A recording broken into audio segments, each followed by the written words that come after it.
He swore loyalty to the most feared man in America, then broke the Mafia's sacred code to destroy him. If you love true stories about loyalty, betrayal and the fall of criminal empires, make sure to follow, because this one changed the Mafia forever. New York City, December 11th, 1990. 3 p.m. Snow falls over Little Italy as unmarked sedans roll to a stop on Mulberry Street.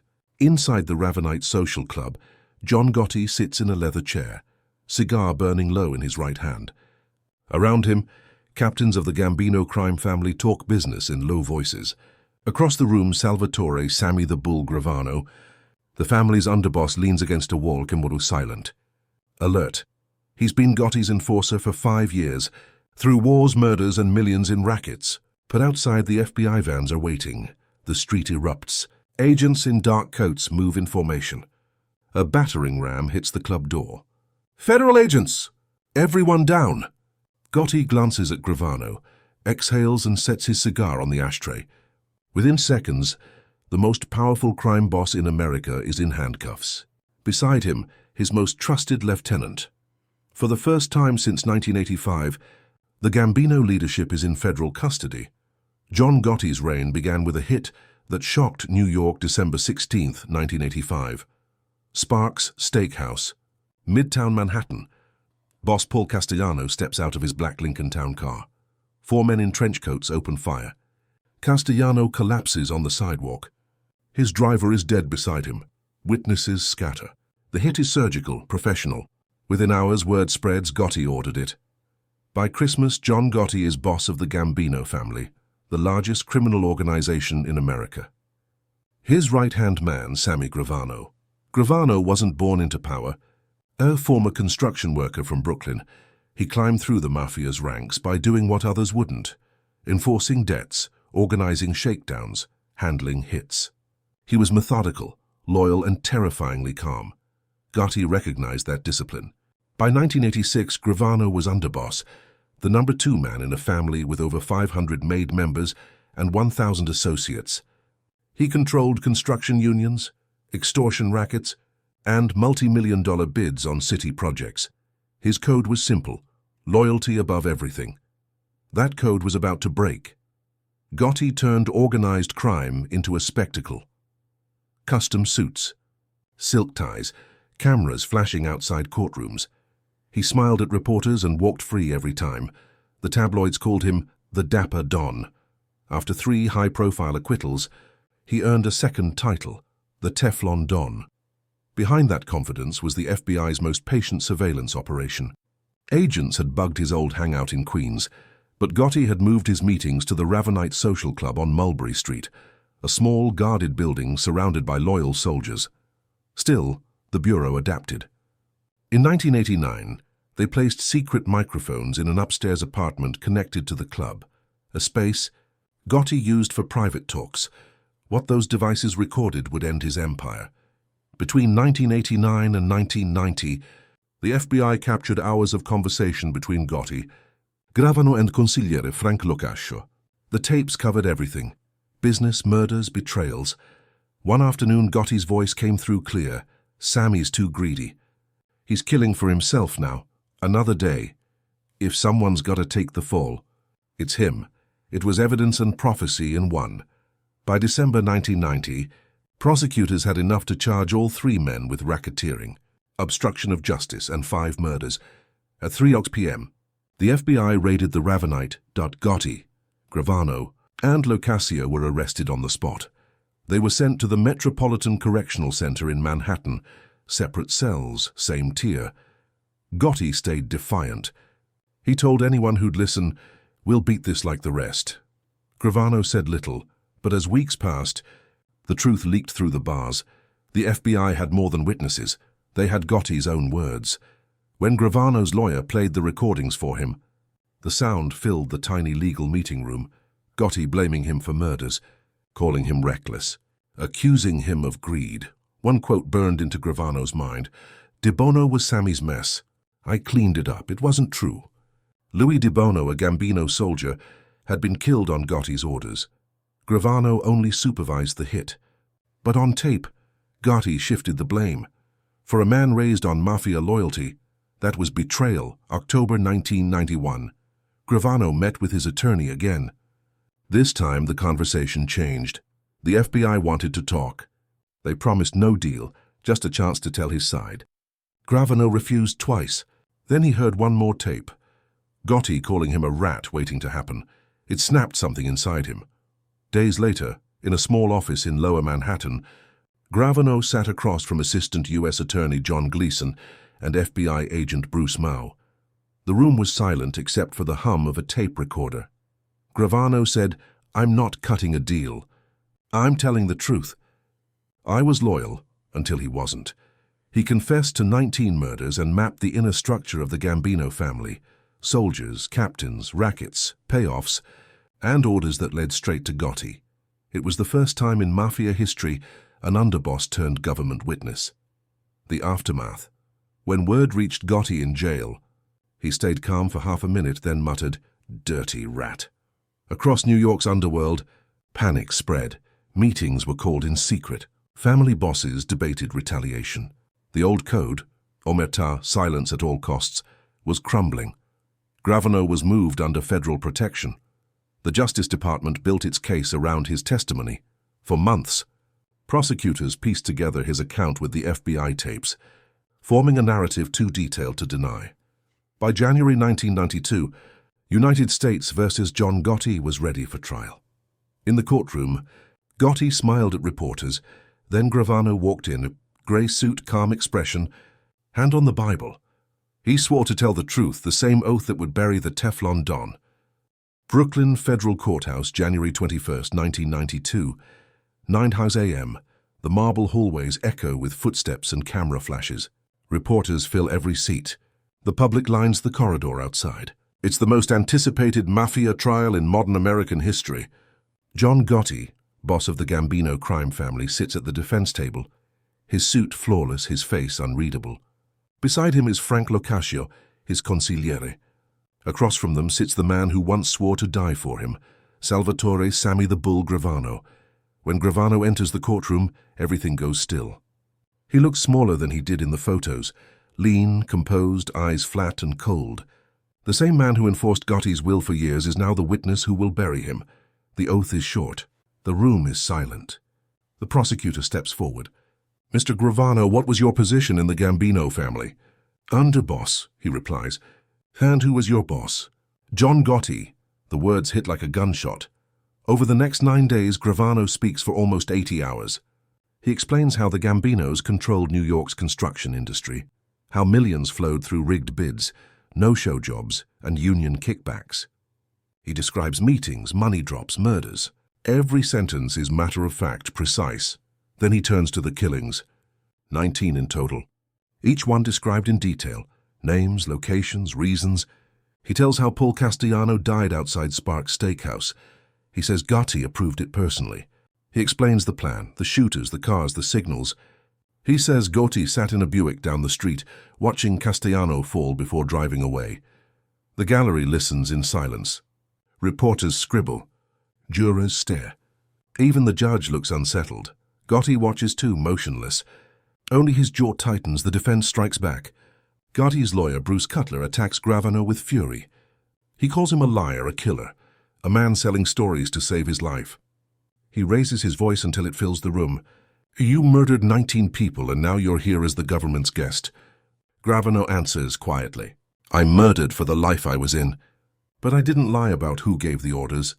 He doesn't flinch, doesn't smile. The courtroom sees a man stripped of all illusions, loyal, violent, betrayed. The prosecution plays the tapes next. The secret recordings from the Ravenite Social Club. The jury hears Gotti's voice crisp through the speakers. Sammy's getting greedy. He's out of control. De Bono was his problem. He did it, not me. There's no reaction from the defense table. Gotti stares ahead, stone-faced. But the damage is done. The jury doesn't need interpretation. For years, Gotti had beaten every case. The dapper Don who walked free while others fell. But this time, his own words had turned against him. The trial runs for 13 weeks. Gravano's testimony becomes the spine of the government's case. The defense runs out of moves. On April 2, 1992, the jury returns after only 13 hours of deliberation. They file in silent. The foreman stands. We find the defendant, John Gotti, guilty on all counts. The courtroom is still. Then comes the sentence: life imprisonment without parole. Frank Locascio receives the same. As marshals move in, Gotti adjusts his cufflinks and whispers to his lawyer, "We'll appeal. It's the last time he'll ever speak in open court as a free man." For Gravano, the verdict seals a deal with history. He has confessed to 19 murders, but given the government what it could never buy: the downfall of America's most famous Mafia boss. The Justice Department finalizes his agreement. His cooperation earns him a 5-year sentence, reduced for time served. To the FBI, he is a legend. To the underworld, a traitor. His testimony sparks new cases against the Lucchese, Bonanno, and Colombo families, each unraveling under federal indictments. By 1995, Gravano is released from prison and placed under witness protection. He moves west to Tempe, Arizona, under a new identity. He opens a small construction company, tries to build a life from the ruins, but he can't disappear completely. The Mafia still calls him a dead man. He lives under constant protection, quiet but restless. The past never lets him go. In 1997, he breaks silence. He agrees to collaborate with journalist Peter Maas. The book Underboss is published in 1999, a detailed account of his life beside Gotti. It sells millions of copies. Gravano's name returns to the headlines. He tells Maas that Gotti's downfall wasn't caused by the government, but by pride. He wanted to be a movie star, Gravano says. The boss of bosses on magazine covers. The life doesn't survive that. Meanwhile, Gotti sits in Marion Federal Penitentiary, Illinois, the highest security prison in the country. He spends 23 hours a day in his cell. 1 hour for exercise, no contact with other inmates. His empire gone, his soldiers either dead or in prison. Visitors report him proud but bitter. He denies everything, blames the government, blames Gravano, blames fate. He'll never have peace, Gotti tells one guard. He sold his soul for a microphone. The years grind him down. Cancer eats through his throat and jaw. He refuses painkillers. He refuses weakness. On June 10, 2002, John Gotti dies in federal custody, aged 61. There is no funeral with limousines, no procession through Little Italy. His body is returned quietly to Queens, buried in St. John's Cemetery beside other Gambino bosses. Gravano reads the news in Arizona. No celebration, no relief. He simply tells an interviewer later, "It had to end that way." The betrayal that destroyed the Gambino family also marked the end of an era. For half a century, the Mafia ruled New York's unions, ports, and construction sites. After Gotti, it became fragmented, paranoid, smaller. The FBI called it the Gravano effect. For the first time in history, an underboss broke omertà, the code of silence that had protected the Mafia for 100 years. After that, no one was untouchable. Gravano's decision changed organized crime forever. But the price of survival was exile. He had betrayed the boss he once called brother, and the life that had made him who he was. Tempe, Arizona, 1999. The desert heat has a way of burning everything clean.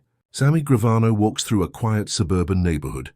Gray hair slicked back, sunglasses on. He looks like any retired contractor. Tan, quiet, unremarkable. It's been 4 years since his release from prison. 4 years since the man who once ran murder contracts in Brooklyn became a ghost under witness protection. He owns a small construction business, drives a black pickup truck, and tells neighbors he's a building consultant. But beneath the calm, the old instincts remain. The money isn't enough. The quiet feels like punishment. He starts looking for shortcuts. By 2000, Gravano's new empire begins, smaller but just as dangerous. He partners with a local crew of younger men, including his son, Gerard Gravano. Together they open a nightclub in Scottsdale. Behind the bar, another business begins to grow, an ecstasy ring distributing pills across Arizona and beyond. The profits rise fast. The operation expands. The product moves through clubs, schools, and street dealers. Within months, they're making hundreds of thousands of dollars. For a man who once handled millions in Mafia rackets, it feels like home again. But this time, the eyes watching him aren't the FBI. They're the Drug Enforcement Administration. Investigators start following his money. Wiretaps, surveillance, informants. It doesn't take long. In February 2000, DEA agents move in. Sammy Gravano is arrested again. Inside his house, they find guns, cash, and ledgers tracking thousands of ecstasy pills. The total weight of evidence, more than 40,000 tablets. Federal prosecutors call it one of the largest drug rings in Arizona's history. When reporters break the story, the headlines are brutal. The bull back in the cage. Underboss turned drug boss. The same man who helped destroy the Gambino empire is now facing 20 years in prison. In court, Gravano stands before the judge wearing a beige jail uniform, hands cuffed. No suit, no swagger. His voice is low when he pleads guilty. He accepts responsibility for the entire operation, shielding his family and crew from heavier sentences. In 2002, he receives a 20-year federal sentence, served concurrently with a state sentence of 19 years. The man who once sat beside John Gotti now returns to prison. This time, not as a witness but as an inmate. Years pass in slow rhythm. Gravano reads, writes, works out. He refuses interviews, saying little beyond official statements. In 2006, he grants a rare conversation to a journalist through letters. When asked why he returned to crime, his answer is short. It's who I am. You can't wash it off. He serves 17 years before being released in September 2017, at the age of 72. The world outside has changed. The Mafia he once knew is gone, dismantled, digitized, irrelevant. The streets he ruled in Brooklyn are gentrified. The social clubs long demolished. He moves to a quiet home in Arizona, far from New York, but anonymity doesn't last. By 2020, Gravano re-emerges publicly, this time on his own terms. He launches a YouTube channel, Our Thing, where he tells stories from his life and the hits, the betrayals, the trials. The tone is calm, almost reflective. The same man who once broke omerta now speaks freely into a camera. Millions of people watch. Some call him a monster. Others call him a survivor. He says, I didn't break the code. The code was already broken. Gotti broke it when he talked on those tapes. For younger audiences, he becomes a relic from a vanished world. The last man who lived the Mafia life and lived to tell it. The underworld's opinion never changes. To the surviving old-timers, Gravano remains the ultimate traitor, a name that carries both fear and disgust. In Mafia circles, his story is used as a warning. Don't trust anyone, they say. Even your brother might flip. But historians see it differently. His cooperation reshaped American organized crime. The conviction of John Gotti triggered the downfall of the five families' dominance. After the 1990s, RICO prosecutions dismantled labor rackets, construction unions, and waterfront corruption. The FBI credited Gravano's testimony with directly leading to over 35 convictions across 4 Mafia families. One agent later said, "It was the death blow. After him, nobody believed the old code anymore. Gravano himself remains complex, unrepentant but lucid. In one podcast interview, he says, I never ratted on an innocent man. Every one of them was a killer. I just told the truth about what we did.